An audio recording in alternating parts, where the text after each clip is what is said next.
السلام عليكم ورحمة الله وبركاته. الحمد لله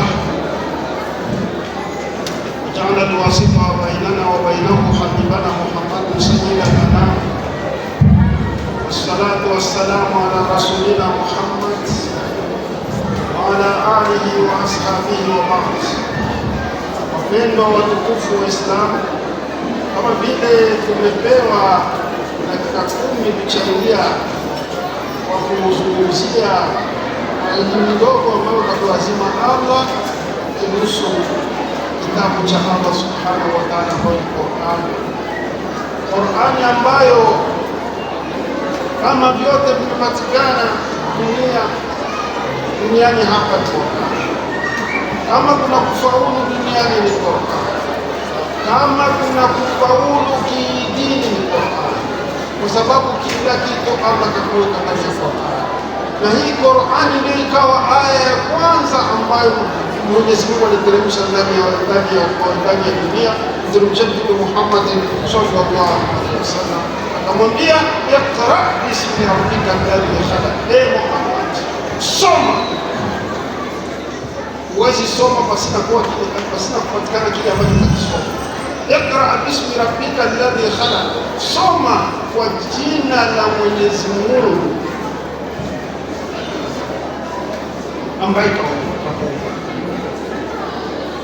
Kusoma kwa sababu huwezi ukafaulu, huwezi ukatoka katika ujinga, huwezi ukatoka katika haramu kuingia katika halali pasina kusoma. Na ndio Allah akasema hal yastawi alladhina ya'lamuna wal ladhina la ya'lamun. Je, wanaweza wakalingana yule mwenye kujua na yule ambaye hajui?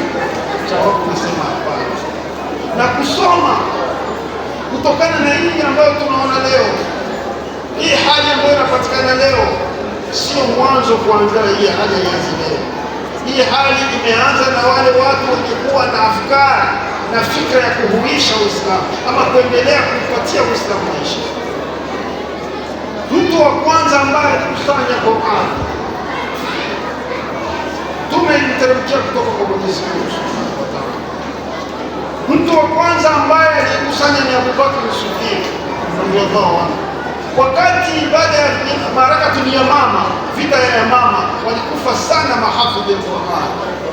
Walikufa wale ambao walikuwa na hifadhi, kwa sababu Qur'an ilikuwa ikiteremka wahi. Mtume anasema wale walikuwa pembeni yake, Ali, Zaid bin Thabit na wengineo, wanaandika kwa kitu chochote kile ambacho kitakuwa karibu yao. Kama ni ngozi wanaandika kwa ngozi, kama ni mti wanaandika kwa mti, kwa sababu wasisahau. Kama ni fasi ya chochote kule anaandika, vikabaki vilikuwa ipangia, lakini imeandikwa. Wakati walianza kufa wale watu ambao walikuwa wengine wanahifadhi Qur'an, Umar ibn al-Khattab radhiyallahu anhu akamwambia Abu Bakr as-Siddiq ambaye ni khalifa, jamaa, watu wanakufa, Qur'ani iko ndani ya vichwa vyao, karibuni watu Qur'ani itapotea, unaonaje tuikusanye tuweke kazi moja? Ndio Abu Bakr as-Siddiq akaomba hivyo vyote, huyo aliandikaga, huyo akaweka vyote, vije wakenda ukaviweka kwa mke wa Mtume Muhammad sallallahu alaihi wasallam, wa Hafsa mtoto wao, ndio zikawekwa pale, lakini bado ingali. Tizama sababu gani walifanya kuenda kuzikusanya, kuitoa mikono ya huyu na huyu ibaki fasi moja, kwa sababu ya kuogopa Qur'ani isipotee. Kama wakati wa Uthman ibn Affan, wakati wa Uthman ibn Affan wakawa vita Marakatul Jamal, ilikuwa vita kubwa Waislamu na Waislamu, Waislamu na Waislamu, Muawiya huku na Ali, makafa watu huku wakifa ni Waislamu, huku wakafa ni Waislamu. Watu wakaanza kuwa nasoma Qur'an, watu wanaanza kuwa nasgeuza, wanageuza Qur'an, wanageuza herufi, wanageuza hivyo. Uthman ibn Affan akaona Qur'an itapotea. Qur'an isipopatikana ndani ya mji usiosoma Qur'an na laana Waislamu, mji ambao una madrasa na mtu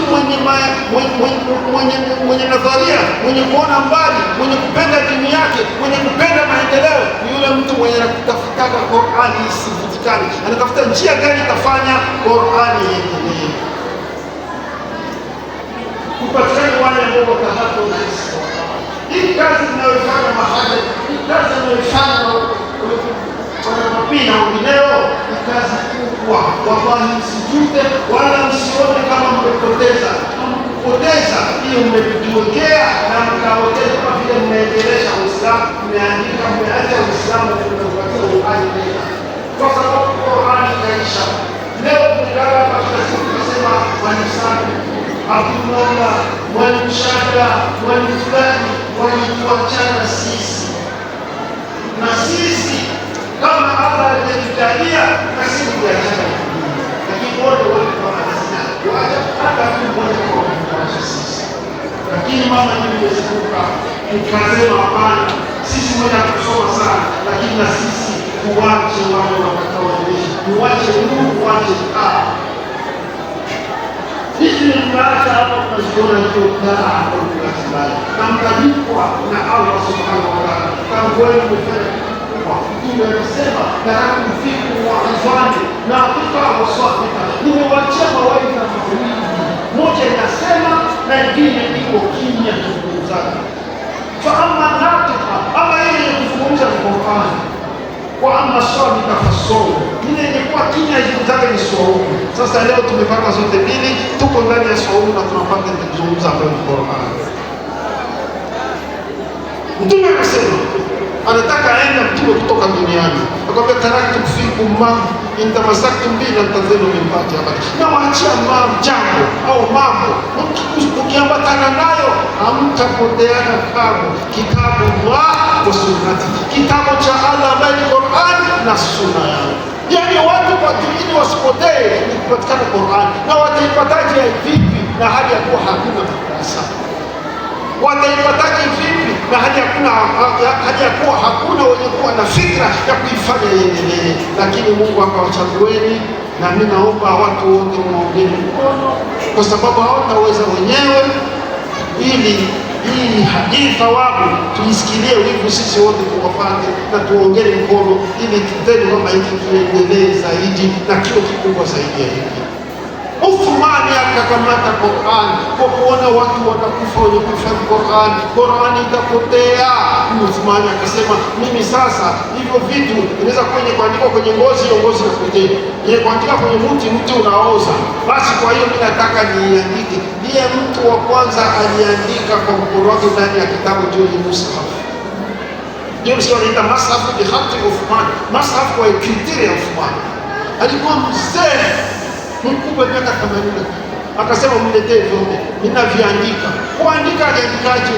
Hakukamata mtu wa kuandikia, kwa sababu nisitie mtu ambaye atachoka ageuze herufi wala ache aya. Naiandika mimi mwenyewe kwa kriteria yangu mimi mwenyewe, nihakikishe Qur'ani imeenea yote kama vile ilivyoteremka.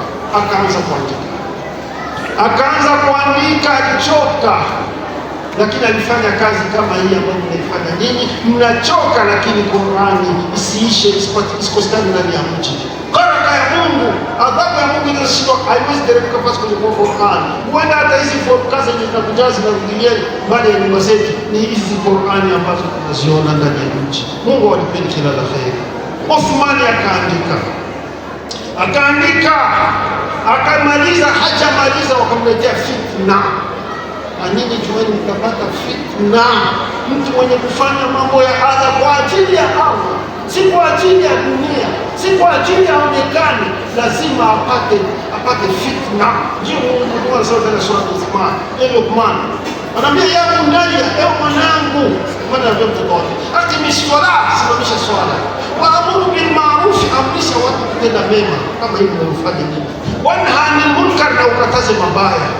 Ukishafanya kazi hiyo, wasbiri ala ma asaba, vumilia sasa vile vitakutokea juu ya kazi. Usiwaze la tastatilu tariq, msifanye hii njia mkaifanya ni fupi. At-tariq kana fihi Adam, hii njia alipata tabu sana Adam. Wadhubiha min Zakaria, alichinjwa Zakaria kuna msumeno na si ukamkata mara mbili juu ya njia kutangaza dini ya Mungu. Wadhubiha Sayyid al-Hasura Yahya wakamkata kichwa wakipatia malaya kando.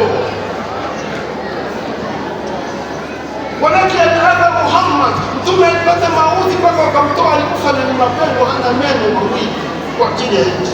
Fala tastatimu tariki, kazi hii msione kidogo, wala msichoke, msitoshe nguvu ya kupiganisha, msitoshe jitihada, wala msiseme tunaifanya kwa ajili ya mwanadamu. Tu wengine watawaita hata majina, wanafanyaga kitu wajiwaone juu, katike nguvu, msiache. Wanipa dini nite mwenye maisha. Naam, Sheikh, endelea. Afdal. Basi Uthman kwa kuandika, fitna zilikuwa zimeanza. Kazi ya Mungu ni ya fitna. Ukaona kama haufanyi fitna, maana kujua unafanya kazi ya Mungu vilivyo, uko unafanya vitu uridhishe watu, ndio maana wanakuacha kwa sababu umewajibisha vile wanataka. Lakini kama unafanya watu Mungu anataka, ambacho kitawaridhisha, watakupiga vita tu.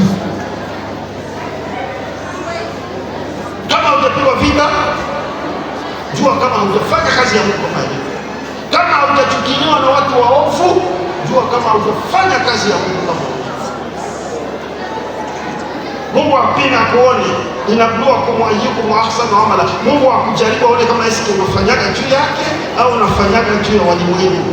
Na mimi nafanyaga sipigwe kitu, mimi naacha na sitaongezaka kufanya hiki. Mungu asa Mungu alikuwa anafanya kwa sababu wamuone.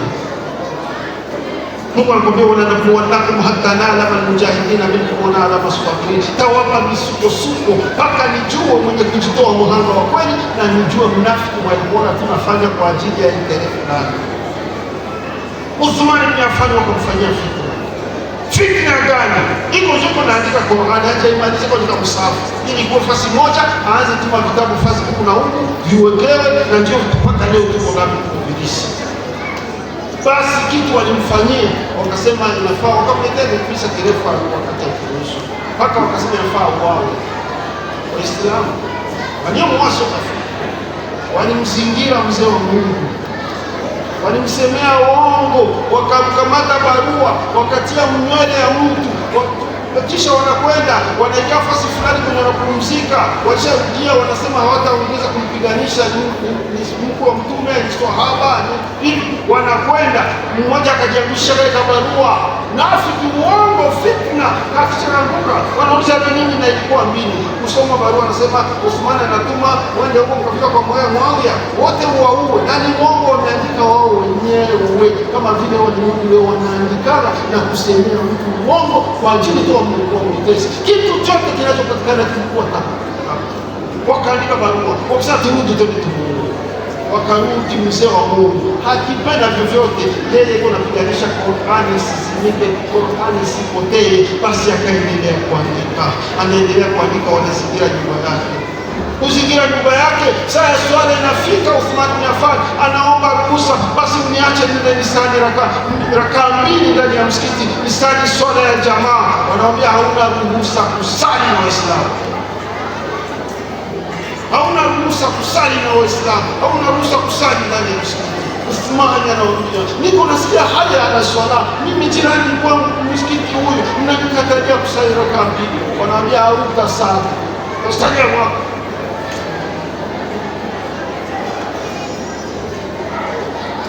Anawaambia mkumbuke nyinyi wakati Mtume Muhammad sallallahu alaihi wasallam aliposema kiwanja cha msikiti inakuwa kidogo, Waislamu wanakuwa wengi, nani miongoni mwenu anaweza akajitolea akanunua hivi viwanja vya pembeni ya msikiti ili tuipanue msikiti mkubwa, watu waenee, Waislamu wasali vizuri pasina kubanana, pasina kusali ndani ya mvua na jua. Nikainunua hiyo msikiti mimi vile viwanja, leo mnanikatalia kusali ndani hata rakaa mbili. Uthman bin Affan ana maji yanaisha ndani ya nyumba, hana ruhusa kuemea wala kuuzisha. Sikio kunywa maji kinamtesa mzee kutokana na tabu nyuma maji, unajua joto la maka.